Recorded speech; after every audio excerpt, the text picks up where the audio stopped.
Well, we want to warmly welcome you from wherever you are on the internet to St. John's Cathedral in Spokane, Washington.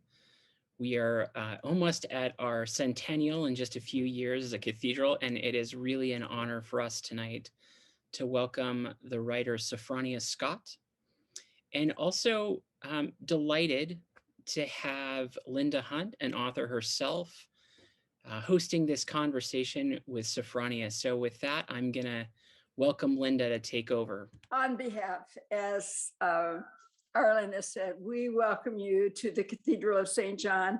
It was thrilling when you said so generously, would you like to possibly have a Zoom meeting with us with you? And we are very appreciative. So our thanks to you, and we look forward to tonight.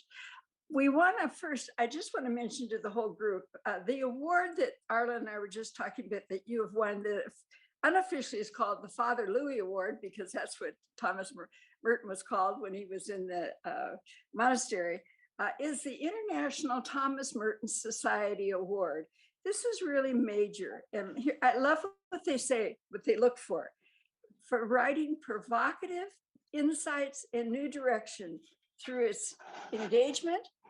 And Jim is changing something there. Her engagement, we'll start again, with her engagement with Merton's life and work in relationship to the author's personal journey. And that's very much what you did, of life and faith, as well as contemporary culture and politics. So that's the big official grand international award. I like the one that happened in our small group, where one of the women in the group said, which I think is the finest words a writer can ever get, you know, I just love her writing because she says what I'm thinking, but don't know how to name. And so you get the big and you get our little local one. And I think both just say wonderful things about what you are trying to do as a writer. So congratulations. Oh, thank you. First of all, I'm going to show you my Louis. This is the Thomas Merton bust. Oh my. It's made of bronze and it's really heavy. I got stopped at the airport because this was in my bag. And they had to say, what is that? How did you play that one?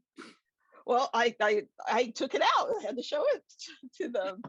But and promise not to hit anybody over the head with it. Oh, that's marvelous.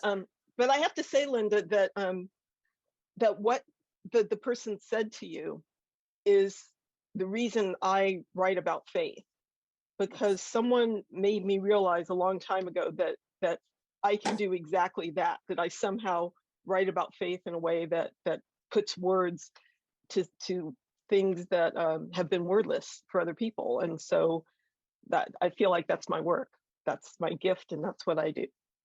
Well, and it's important work in this culture. So, and I love how you talk about it with your son. So you're doing it in the family, and how you talk about it in the community. But this is the wide community. Now that your book is out, and with today's wonderful technology, in contrast to what we just did, but the fact that you can be heard around the world now once these go out, that's marvelous. So thank you. Before we actually talk about your book, I thought it would be marvelous if you could just give us a little reading of the story about how you got into this book on Merton, and particularly the magic moment when you were in a graduate class and your friend or the professor read the section on the conjecture section. And I thought for the audience, they'd love to hear the author read. And so could you just read that one section? Oh, sure. So what Linda is referring to, and you've read the book, so you know what I mean, that the first time I heard Thomas Merton was at the Vermont College of Fine Arts, almost my first day in my MFA program. And my friend, well, he's now my friend, was giving a lecture on gratitude, actually. The lecture was about gratitude as a lever of transcendence.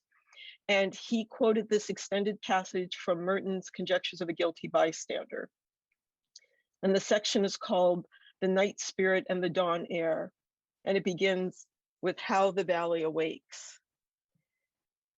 and hearing those words, to put it simply, set my world on fire. Merton writes, the first chirps of the waking birds mark the point vierge of the dawn under a sky as yet without real light, a moment of awe and inexpressible innocence when the father in perfect silence opens their eyes. They begin to speak to him, not with fluent song, but with an awakening question that is their dawn state, their state at the point vierge. Their condition asks if it is time for them to be. He answers, yes. Then they one by one wake up and become birds. They manifest themselves as birds, beginning to sing. Presently, they will be fully themselves and will even fly. Meanwhile, the most wonderful moment of the day is that when creation, in its innocence, asks permission to be once again, as it did on the first morning that ever was.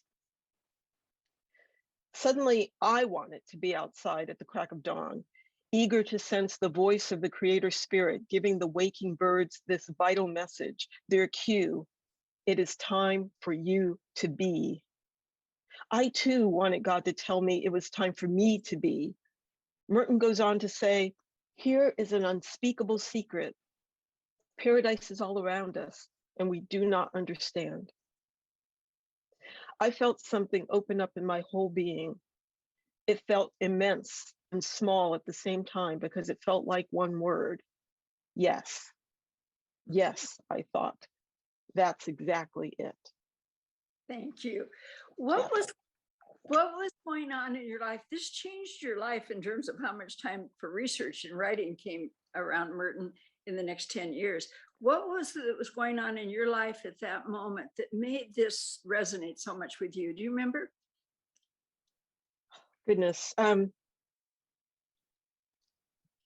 mean, there was a lot leading up to that moment. One of my sisters had died just 6 months before that. And that had led me to this whole determination to focus on my writing, because at the time I was an entrepreneur and I was spending a lot of time writing other people's work and not my own. And after my sister died, I made a commitment that I was going to do my writing, which is why I enrolled in the MFA program. And I've always had a sense of God, but in that moment, and maybe I was just particularly open just because I was happy to be there.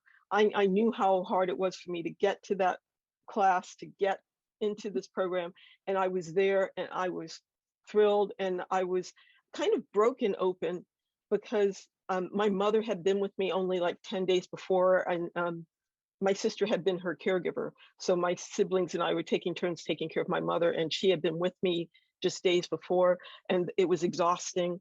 So I was exhilarated, I was exhausted, I was broken, and into this space, I guess, was where Merton came in.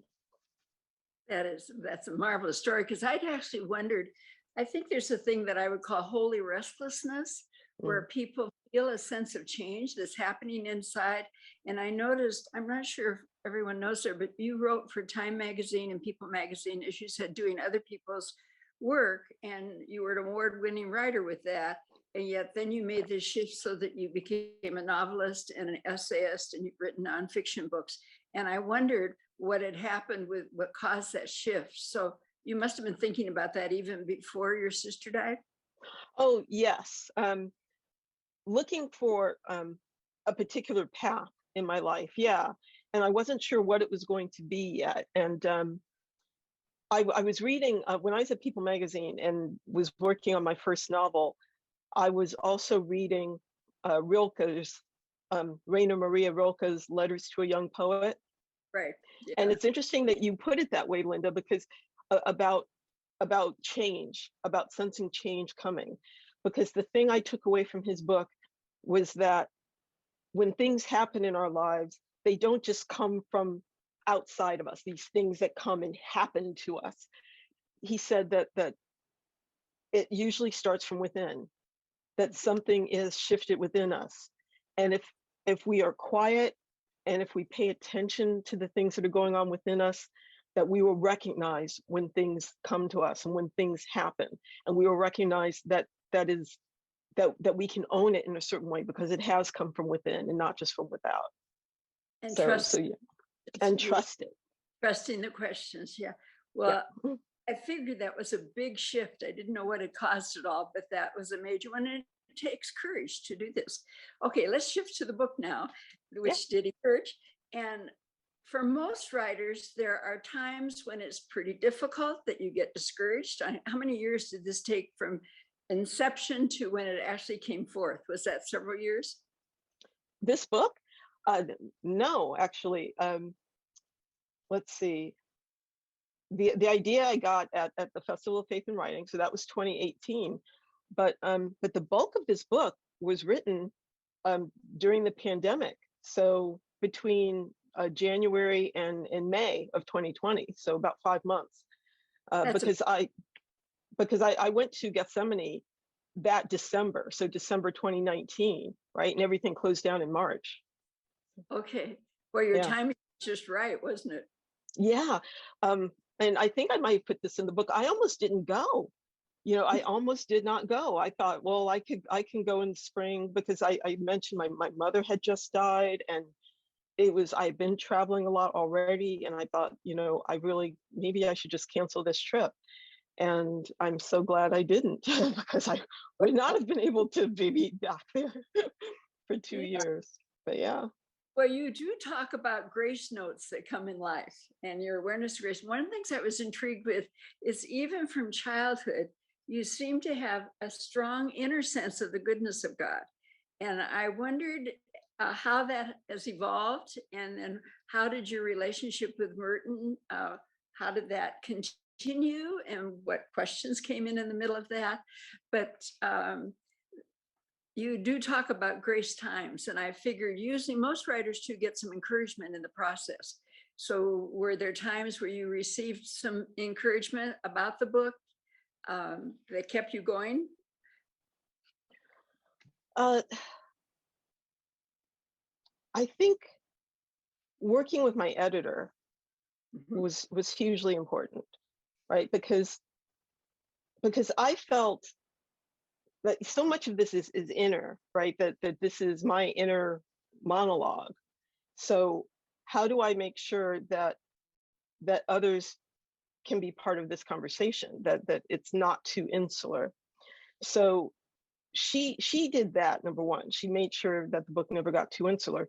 But the really key thing that she brought was, when I started sending her the pages, I said, okay, I know that these are the topics I want to work on, but I have no idea what order these chapters need to be in. I have no idea. And she made the observation that I tend to talk about Merton as though everybody knows Merton. And she kept reminding me, no, people don't know Merton. And so you're going to have to talk about him a little more in terms of his biography. And that's what made me realize, we can order these topics in the order of his life in which he would have most dealt with these particular things. So that would give us a natural structure. It's almost like we're doing a biography, even as we're tackling these contemporary topics. So that just opened up a big window for me. It's like, okay, yes, now I'm running with this. This is great. Oh yeah, those structure things are really important, and that I could imagine that was very affirming to you. In fact, I noticed that you talked about the 3 parts of conversation that you were having with him. The affirmation, do you remember that one? And that one particularly seemed about friendship. Can you talk about what he helped show you about the importance of friendships? And you mentioned in something else that you wrote about or talked that I read about that there's certain friends you can only go deep with on the big questions, like the questions such as, I wonder what my vocation is, to how am I supposed to live that God wants me to live? And that when you would watch Sex and the City, those 4 women had a great friendship, but you didn't think ask that question over Cosmopolitan. Yes. So, yeah. I'm sorry, go on, Linda. No, just tell us about how he encouraged the sense of friendship and what that's meant and how that's evolved for you. Well, the thing I liked about Merton is that he felt the way that I did about once you recognize that connection, that you dive in and you go for it. I love the way that he wrote to people, that if something struck him or if he felt moved by something or challenged by something, he would sit down at that typewriter and tap out a letter and send it out. And that took effort, right? It's not like sending an email. He could write that letter really fast, but then he had to find an address, right? Which isn't as readily available as things are here. He had to find an address. He had to get permission to mail that letter, and yet he had such a huge correspondence, right? So to me, that showed commitment, but it also showed a certain energy that he knew what such connection was important.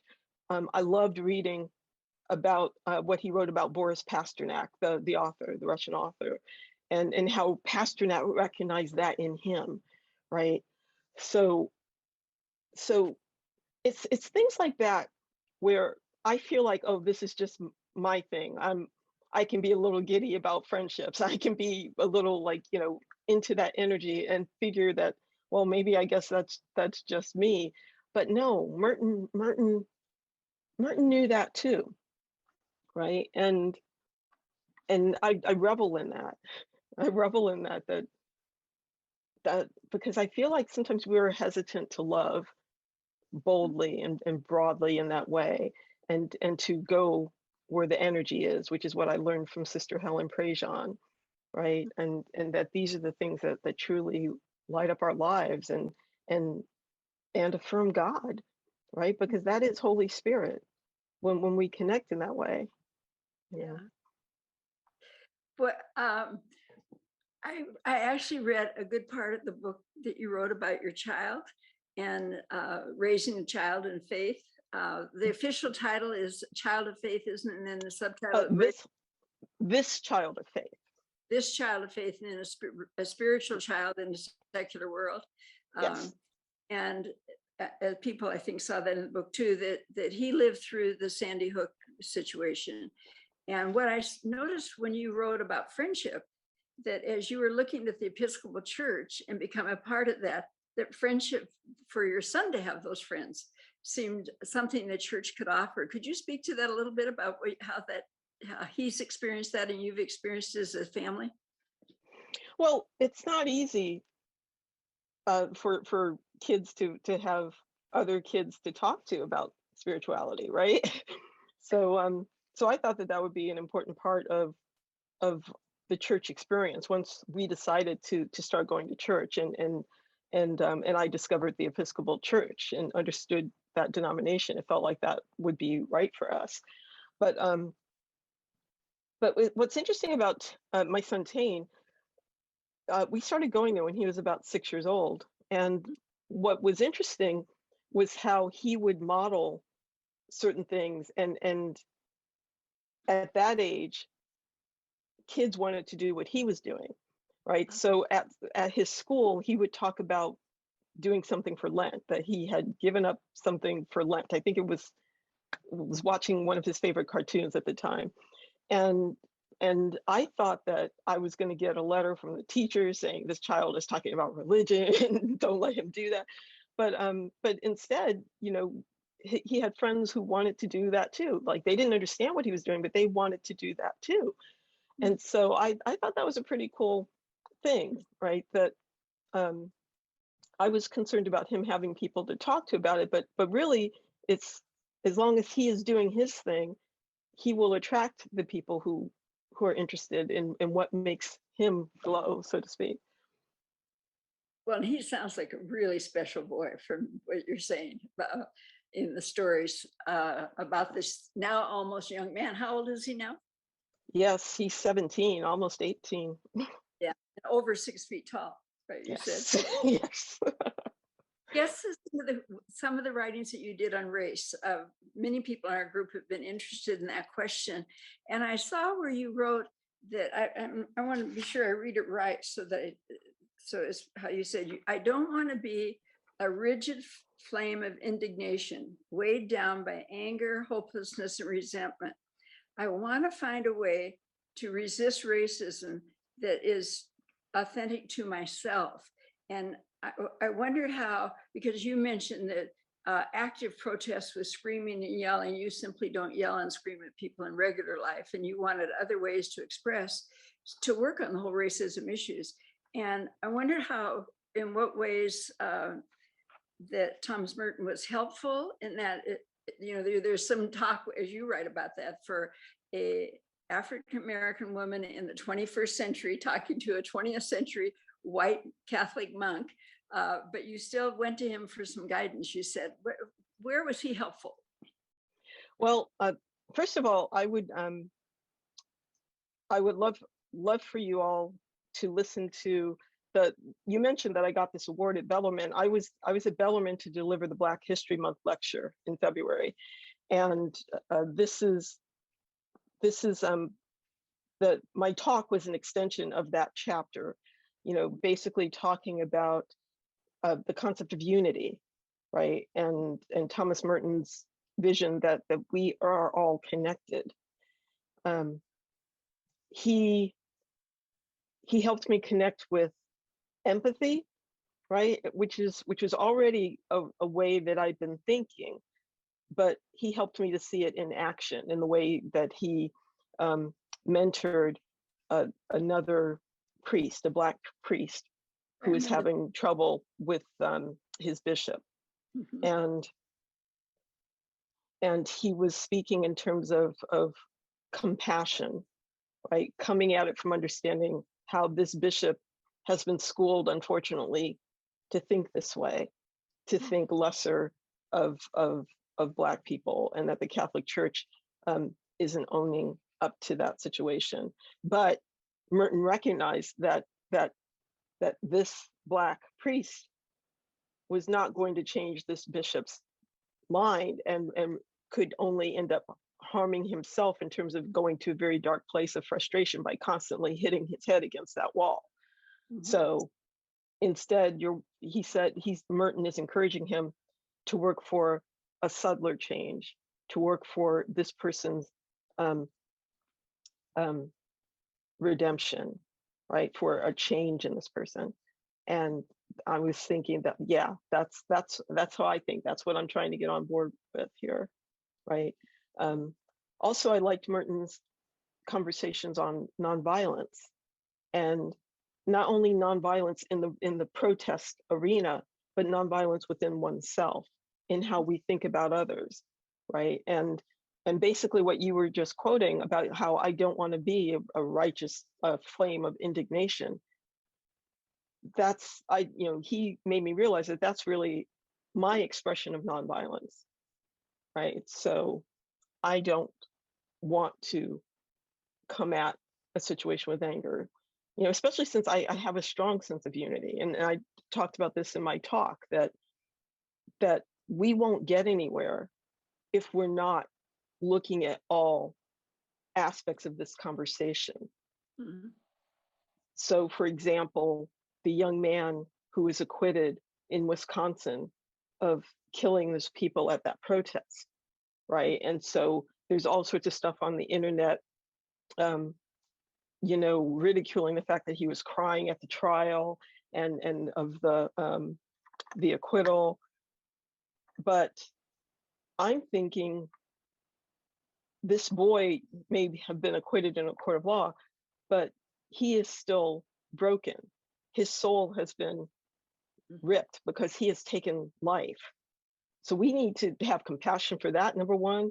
Number two, we need to be asking the question of why this boy, and he's a boy, why this boy could get taken firearm into this to a place. Number one, that he had access to a firearm.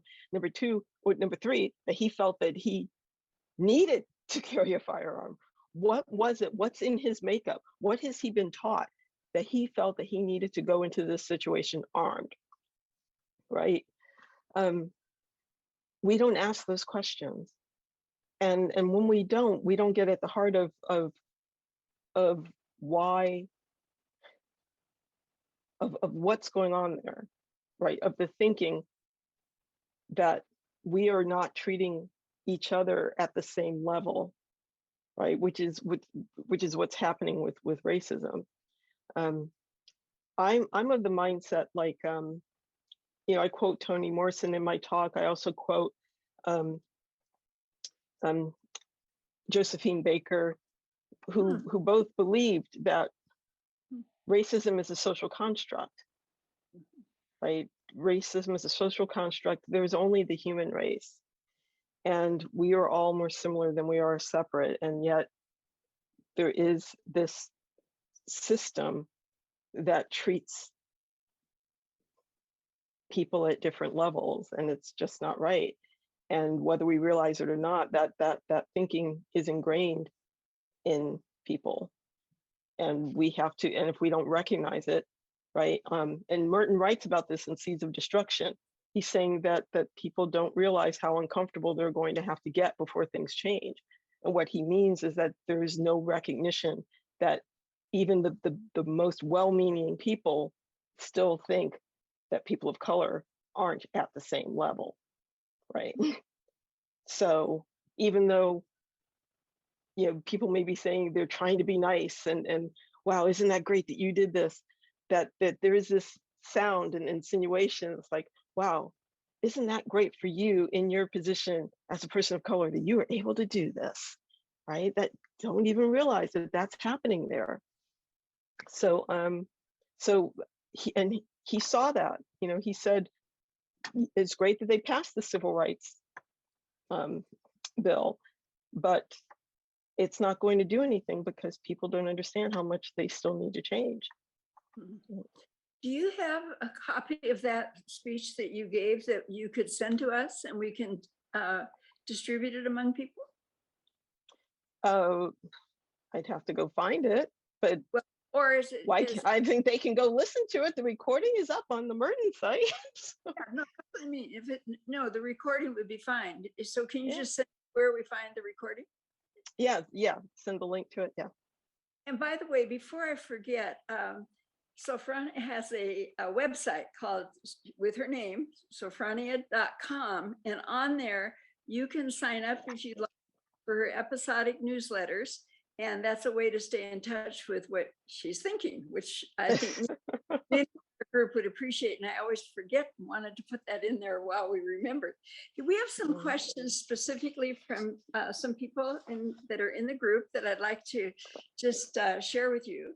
The first one was, after writing the book, could you perceive any change in the relationship you had enjoyed with Thomas Merton through his writing? What she wanted to know was how a work of writing might have shifted your perception or enriched it. What has shifted, and I'm actually still dealing with this. I miss him. Yeah. I miss him. And it's not like I have tons of Merton books on my shelves. I have, I could reread those journals, but there was something about being immersed in that work in that way that that I miss. And I don't even know if I can connect to it again in that way. But I think it's still there. I think it's still there, but it's oh my goodness, it's different, right? I have a ton of other books that I need to be reading, and it's hard. I feel pulled back to that, but it's hard in that way. He's your friend. Yes. Yes. Another question that we had was, in what ways, well, first I want to say, before I ask this question, I was absolutely charmed to hear that you have, I don't know if it's a jar, a bottle, or whatever, of dirt from your home in Ohio. Yes, I do. Yeah, and so with that in mind, here's the question that somebody asked. In what ways did you sense nature shaped Thomas Merton's sense of God? And also, in what ways does nature shape your sense of God? The cathedral is putting on a conference along with the Center for Church Engagement at Whitworth University this in a couple weeks on creation care. And so that's on a lot of people's minds. So in what ways, as you read Merton, did you sense how much nature shaped him and his sense of faith and his sense of God? You know, it's, I don't feel it's separate. I feel like nature is God's voice in action, right? And I talk about this in the nature chapter. Thomas Merton, as religious as he was, as prayerful as he was, his faith hit another level when he started going out into those woods around the monastery, right? I loved that he was no longer afraid of lightning when he was out there, that there was something about the landscape that spoke to him.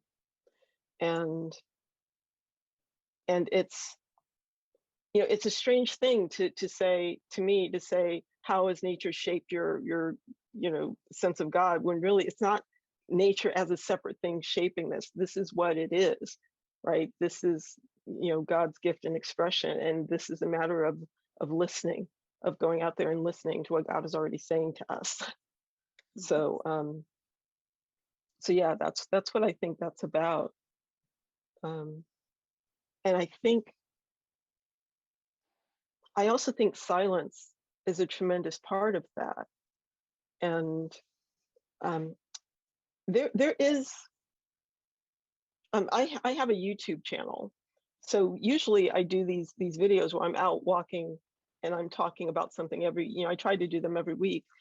But if you look through the dates, you know, go back to December 2019 when I was at the monastery, you'll find a video that I did where I tried to record the silence that I was hearing at Gethsemane.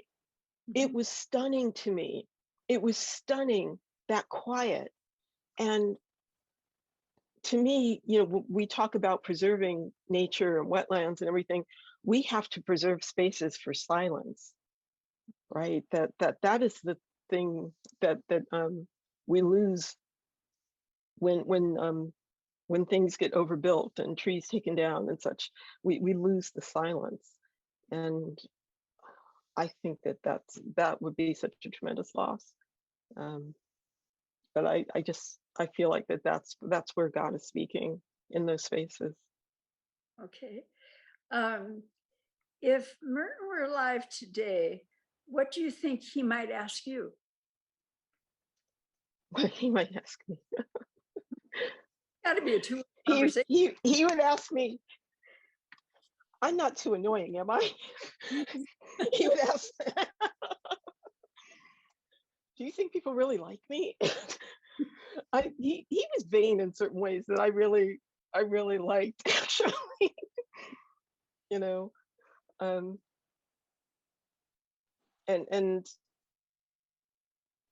he would ask me, he would want to know about my experience of my life, you know, as a Black woman, as a mother.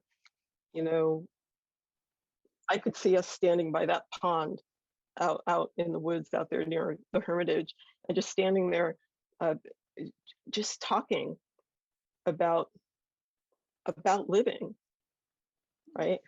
I don't drink, but I know I'd have to take a 6-pack of beer out there for him.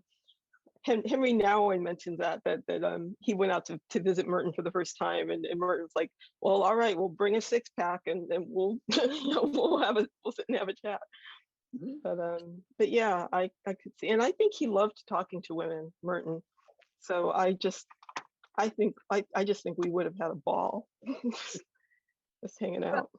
And it seems that you really responded to the ways he would share his humanity, his not being perfect mystic monk, but being very human.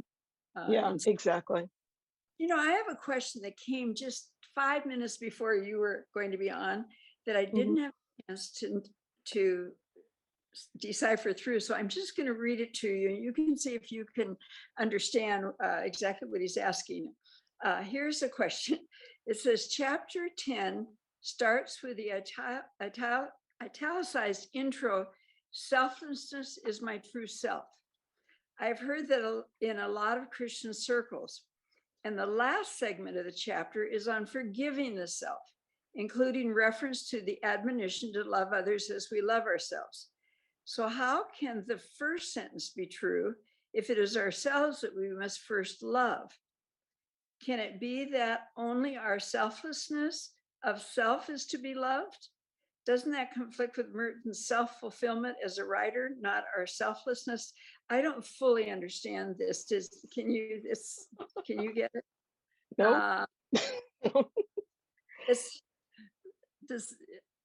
Can you make sense of that? You don't have the chapter in front of you, so well, I do. I'm trying to figure it out. Selflessness. Okay.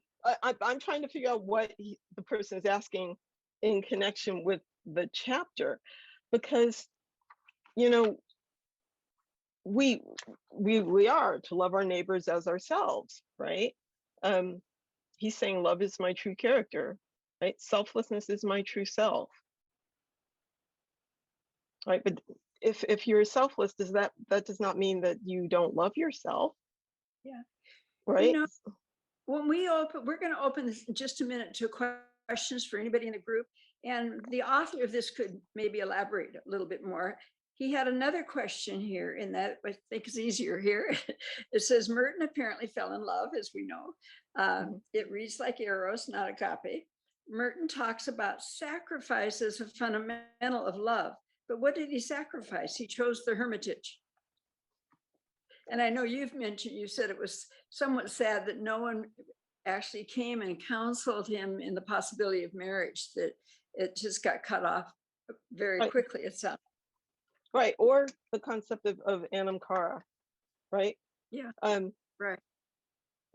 So this person is saying that Merton did not sacrifice. Did I hear that correctly? That's the way it sounds like in the sentence. Yeah. Yeah, it says what did he sacrifice? He chose the hermitage. And one could argue with that statement, but anyway, I'll leave it to you. He lost her. Yeah, right. That was a sacrifice. He lost her. Yeah.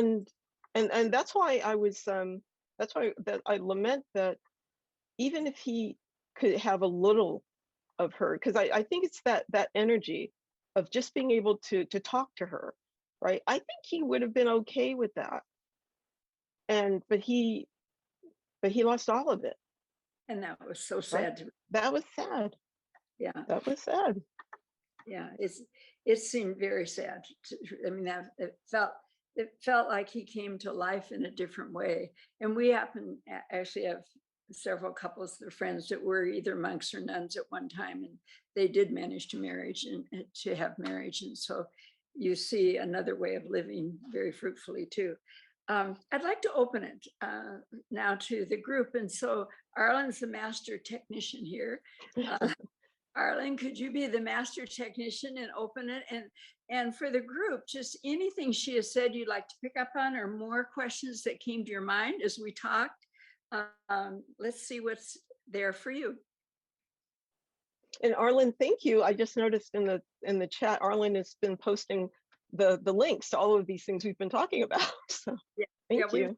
We want this conversation to be just the start. You may come to Spokane someday, you never know. That's about as far away from home as you could be. Arlen, are you there? I'm here, and I just invite anyone who'd like to ask a question to unmute yourself. And pardon? I'd invite anyone who would like to ask a question, go ahead and unmute yourself and ask your question. Mm-hmm. Well, I'll go first. Hi, Miss Sophfronia Scott. I'm Bert, and thanks so much for being here. It's a treat.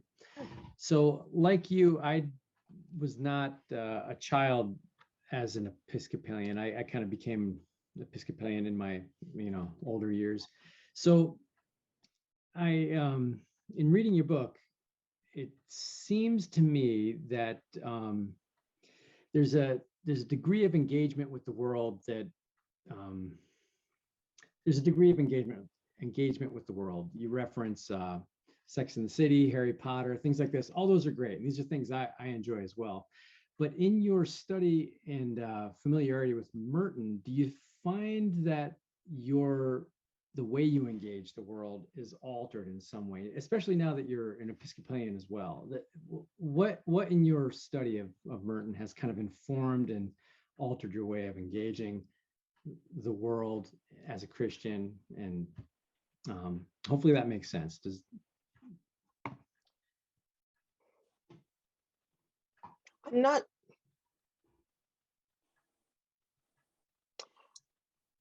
I'm not quite sure if I can answer this clearly. Because sorry to cut you off. Like, no, go on. There seems to be, the reason I asked the question is there seems an apparent contradiction. Merton being a monk, he kind of detached from the world, and we know, especially from reading your book and other sources, that Merton did engage, but he had a special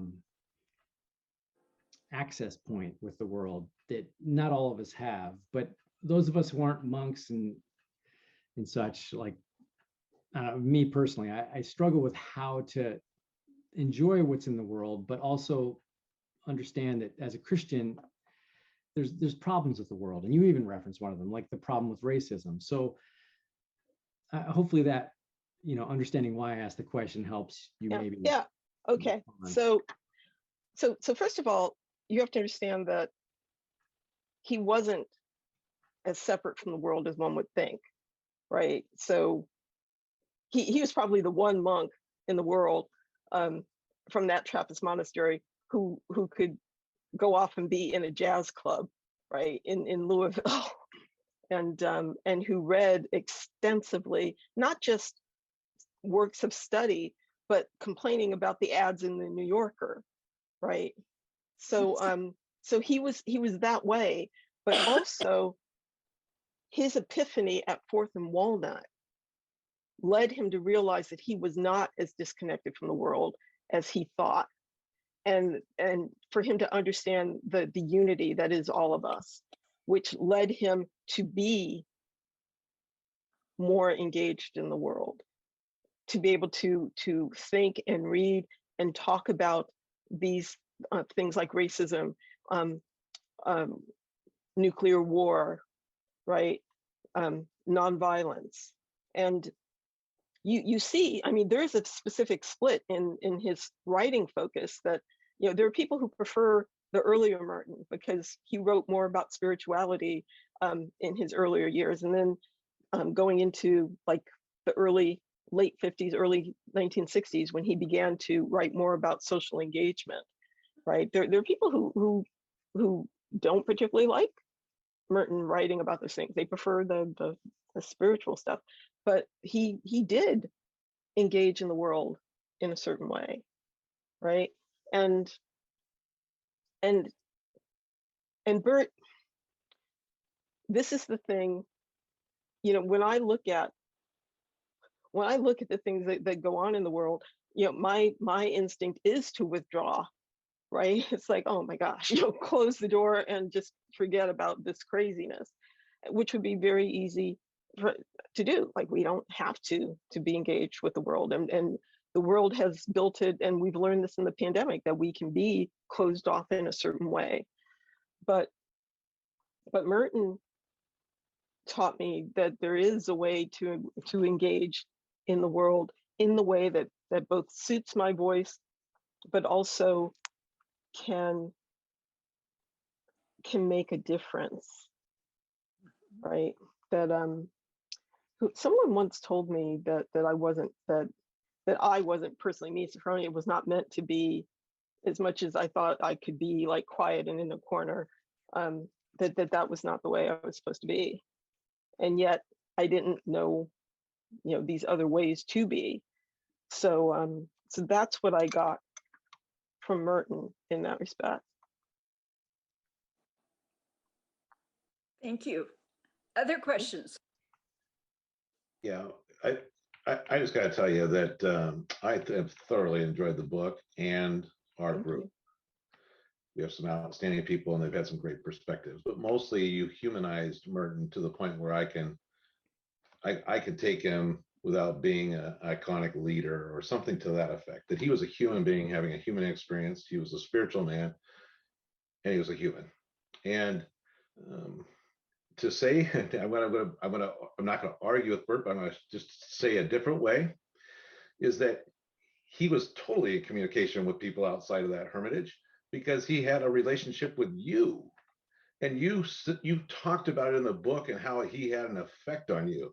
And it just is like when you are living with your whole being and your light is shining the way that God made you, it is amazing. And while you may not scream about the things that you stand up for, your book certainly is very powerful about what you believe in and the experiences you had. And they are awesome because, and probably because they relate a lot to me in the sense of nature and its effect on me. And when I feel close, and then when I'm also in communion with other people and all of that. So, but mostly I just wanted to thank you for the humanization of Thomas Merton, because for the longest time I just thought he was just like up here, and he's not. He's right with us. So Yeah, and I feel that that's Phil. Is that your name, Phil? yeah, Phil, Phil. Yeah, Phil. I feel this way about the spiritual experience in general, that we seem to think that certain people have special access to God, and that Merton was one of these special people. And it's like, no, he was having an experience that we can all have, right? That this is all of us. The best thing that happened, one of the responses I heard about this book was sent to me from someone. I didn't see the direct social media post. This person like screenshot it and sent it to me, but it was a woman posting in social media saying that she was reading my book and feeling very jealous. I believe she was reading the prayer chapter and talking about how, other people have these mystical experiences and I never seem to have them. And she's feeling that way. And she's reading the part of the book where I'm talking about icons. I'm talking about my icons and Merton's icons. And for some reason, she decides to take her favorite icon. She pulls it off the shelf and she holds it in her lap while she's reading the book. And then she says, and out of the blue, Scott quotes the Good Shepherd, and actually it's a quote I keep here on my desk. The quote from John: "I am the Good Shepherd, and I know mine, and mine know me. Neither shall anyone snatch them out of my hand." And then she says, for the rest of the story, see picture. And the icon that she had taken off the shelf and was holding in her lap was the icon of the Good Shepherd. Oh. And she says, and she realizes that it's not just other people, it's this is me, right? And she had it hashtag like Holy Week mysteries, or Holy Week approaches. And I was like, yes. It's not just Merton, it's not just me. God is open to all of us. Yeah. So that's what that's a big message for me. It's like, look, reach out. This is closer than you think. So yeah, that's exciting to me. Thank you, Phil, because yeah, that's big affirmation. That's great. Any others? We have just a few minutes left. So about 40 years ago, I got totally hooked on Thomas Merton. And I would read, I just got everything I could get. There's a lot more now, but this was like in the early 70s. And while my children were taking their naps, I would sit and read these things. And it was interesting to dive back in kind of through your book. And then I've started again reading some of the things I read in my 30s. And I think when I was reading them in my 30s, it was, I don't know, kind of just a new world that I'd never thought of. And this time I'm seeing Merton much more as the real human being, I think. And rather than, someone who is at least theoretically sitting on a mountaintop, you know, much more engaged. And I actually liking this even better. Yeah, Christy, I think that comes of the fact that so much of my material is from his journals, right? Because those journals are very different, even though some of his published works did come from the journals, like that section that we read from Conjectures of a Guilty Bystander was originally in his journals in a raw or state, but yeah, his journals, and I think I mentioned in the book, you know, they were published under the stipulation that they not come out until 25 years after his death. And so there is such an unvarnished Merton in those journals, right? So it's just a delight to read them. And yeah, it's not all, you know, some of it is tedious, some of it is his day to day, you know. Well, I think a lot of what comes through is the strength of his will. I mean, you get that, but in the original stuff about, you know, needing the hermitage and all, but and that's just so human, and I, you know, I appreciate it in his context. I also appreciate it. I think you get in his journals more of his struggles to trust God, right? To, you know, talking about how I'm constantly trying to put my hand in there and not letting God guide me, and he knows that. He knows that again and again and again, his ego would just get in the way. Indeed. Well, oh, go ahead, Chrissy. No, I was saying thank you. That seems to connect also to your thoughts about his sense of ambition and how he kept feeling bad about his ambition. And it seemed like a fine line, ego and ambition. Yeah. And I liked what you said, you know, go with that a little bit. Don't, you know, it's a gift you've been given, and use it. Yeah, exactly. You know, and if you don't feed that monster does take over, right? Yeah, I thought he described that beautifully, all the ways he would be thinking, because he's a man of many ideas that are going on. Yeah. Unless is there one more question? Otherwise, I've got just a way. We'll just ask her one more thing. Does anybody else have something I'm missing? All right. The one thing I wanted to ask you, we're all living in the Ukraine situation right now, and everything else that is going on in the world with climate change, et cetera. And you clearly have a spirit of hope inside you. That's obvious. But how do you, where does your sense of hope, where does that come from? How does it help you deal with, you know, in your earlier years, you were having to be immersed in the local news and the global news. And so you obviously, but still very much care in all that area. How do you, day by day, I think you had a title of an article called Hope for the, there was one that you won an award on, Hope something. What was it called? Hope on any given day. Hope on any given day. How do you get hope on any given day? We all need help on this one. You know, I've been thinking about Ukraine as well.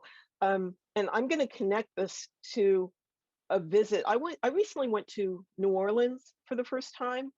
This was in January. And I toured one of the plantations, the Whitney plantation, which tells the history of slavery in the area.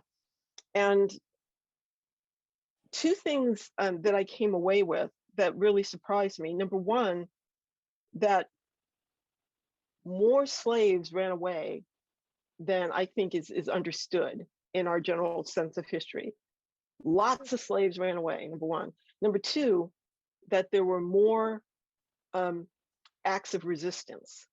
Like, we only hear about Nat Turner, right, in the big history of things, but really there were lots of slave revolts.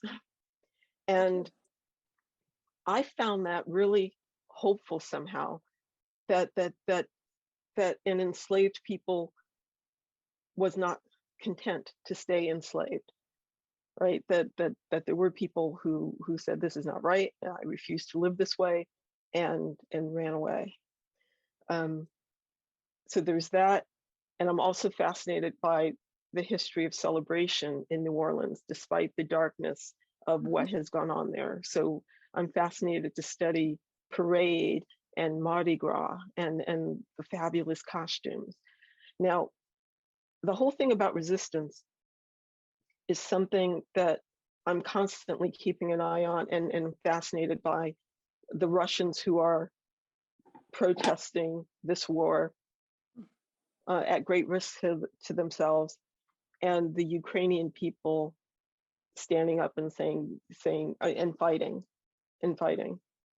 So I find tremendous hope in the people standing up and saying this is not right, and constantly saying that. Mhm. Right, the people, and people here, people all over the world, saying, you know, this we will not turn a blind eye to this. Yeah. That is hope. That is hope.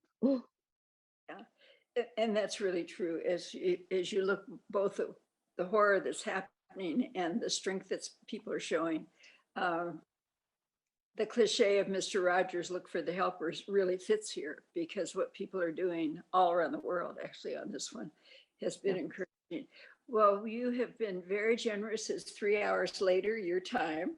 And you ended your book with Dag Hammarskjöld's quote, which I've always loved, about for all that has been, thanks, and for all that will be, yes. We wish that for you with your journey on this book, that we're thankful you have done it. We hope there are many yeses with people like our small group that are finding your words are part of the resistance in its own way, part of the healing, part of the goodness of our world. So thank you so much. We all Thank thank you. you.